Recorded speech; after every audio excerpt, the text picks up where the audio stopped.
For over 3,000 years, the civilization of ancient Egypt stood as a beacon of power, culture, and innovation. The land of the pharaohs, with its towering pyramids and enigmatic sphinxes, has captivated the imagination of the world for millennia. But how did this mighty empire, which once dominated the ancient world, crumble into the sands of time?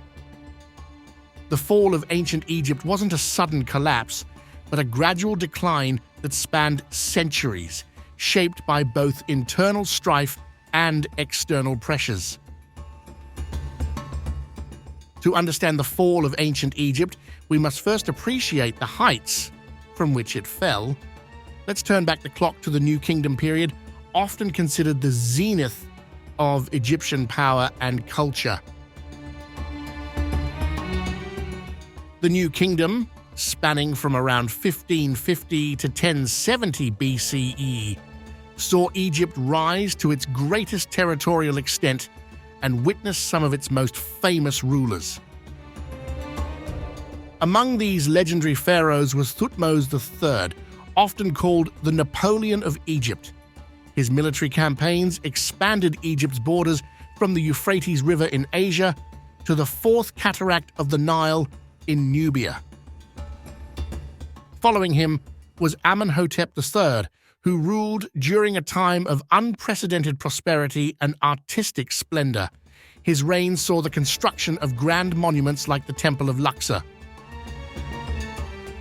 But perhaps the most famous pharaoh of this era was Ramesses II, also known as Ramesses the Great. His 66-year reign was marked by ambitious building projects and military campaigns that cemented Egypt's status as a superpower. During this golden age, Egypt was at the height of its economic and military power. Its influence stretched across the known world, its armies were unmatched, and its wealth was legendary. The question then arises, how did such a mighty empire begin to falter? As we'll see, the seeds of decline were already being sown, even at the peak of Egypt's power. After the reign of Ramesses II, Egypt saw a rapid succession of rulers, many of whom struggled to maintain the same level of control over the vast empire. This instability at the top trickled down, affecting every aspect of Egyptian society. Another internal factor was religious conflict. The religious reforms of Akhenaten, who attempted to shift Egypt to monotheism, had long-lasting repercussions. Although his reforms were largely reversed after his death, they created tensions within the religious establishment and undermined the traditional basis of Pharaonic authority. But it wasn't just internal issues that Egypt faced. External factors also played a crucial role in the empire's decline. The Late Bronze Age saw the rise of new powers in the Mediterranean and Near East.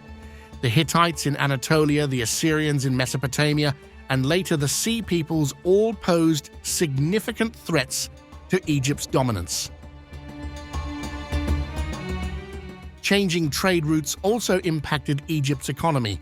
As maritime trade in the Mediterranean increased, Egypt's control over land-based trade routes became less critical, reducing its economic leverage.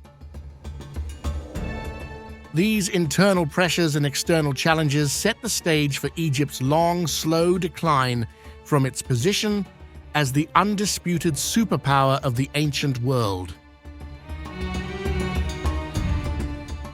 As we enter the late period of ancient Egypt, spanning from about 664 to 332 BCE, we see a civilization struggling to maintain its independence and identity in the face of increasing foreign influence and outright invasion.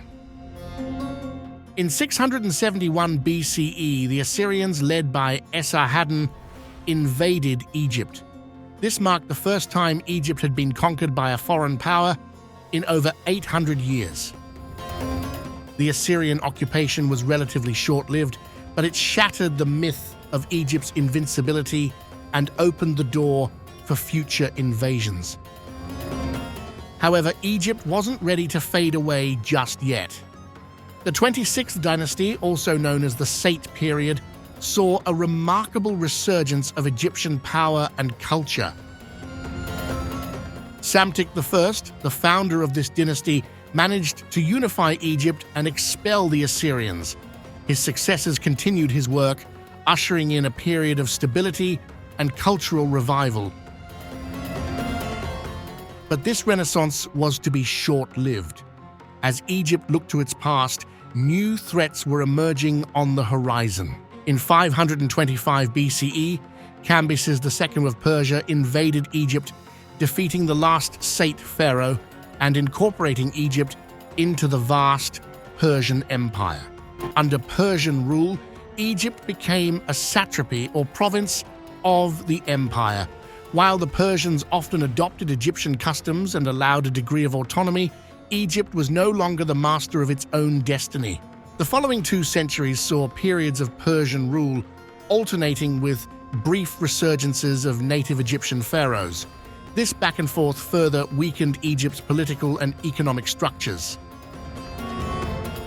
The year is 332 BCE, and a new chapter in Egypt's history is about to unfold. A young Macedonian king named Alexander the Great arrives at the gates of Egypt. Alexander was welcomed as a liberator from Persian rule, and the Egyptians crowned him as pharaoh. But Alexander's stay in Egypt was brief. After founding the city of Alexandria, he left to continue his conquests in the east. When Alexander died in 323 BCE, his empire was divided among his generals. Egypt fell to Ptolemaic Sota, marking the beginning of the Ptolemaic dynasty. Alexandria, the new capital, became a center of Hellenistic culture, home to the famous Library of Alexandria and the Lighthouse, one of the 7 wonders of the ancient world. The Ptolemaic rulers encouraged a blend of Greek and Egyptian cultures, resulting in unique artistic and religious expressions. The cult of Serapis, for instance, combined elements of both traditions. However, this period was not without its challenges. The Ptolemaic rulers faced frequent rebellions from the native Egyptian population and power struggles within the royal family. The last ruler of the Ptolemaic dynasty was the famous Cleopatra VII. Intelligent and charismatic, she fought to preserve Egypt's independence through alliances with Roman leaders Julius Caesar and Mark Antony. Despite Cleopatra's efforts, Egypt's fate was sealed. After her defeat alongside Mark Antony at the Battle of Actium in 31 BCE and their subsequent suicides, Egypt fell to Octavian, soon to become Emperor Augustus of Rome. With Cleopatra's death in 30 BCE, the Ptolemaic dynasty came to an end, and Egypt became a province of the Roman Empire. The age of the pharaohs was over, marking another significant step in the fall of ancient Egypt.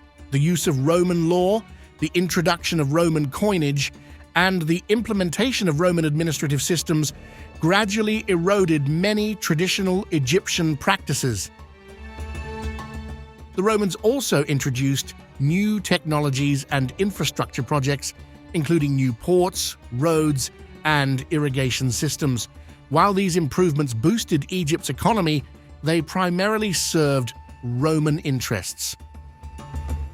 In 380 CE, Christianity became the official religion of the Roman Empire. This dealt a severe blow to the ancient Egyptian religion.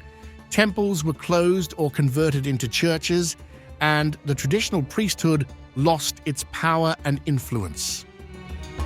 As the Western Roman Empire fell in 476 CE, Egypt came under the control of the Eastern Roman or Byzantine Empire. This period saw further Christianization and a continued erosion of ancient Egyptian culture. The final blow to ancient Egypt came with the Arab conquest in 641 CE. Led by Amro ibn al-As, Arab forces took control of Egypt, bringing Islam and the Arabic language with them.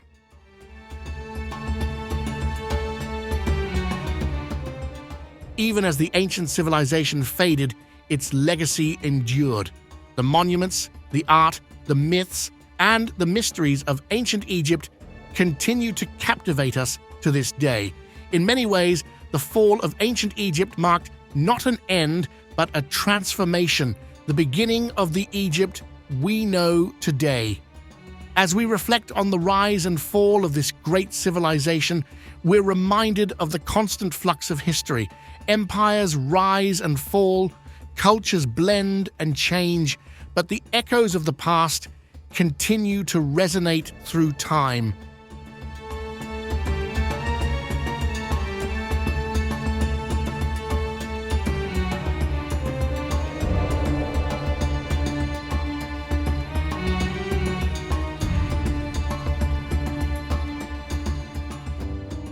Thank you for joining us on History Watch as we explore the pivotal moments that define our past. Remember to subscribe and hit the bell icon to discover more histories each week.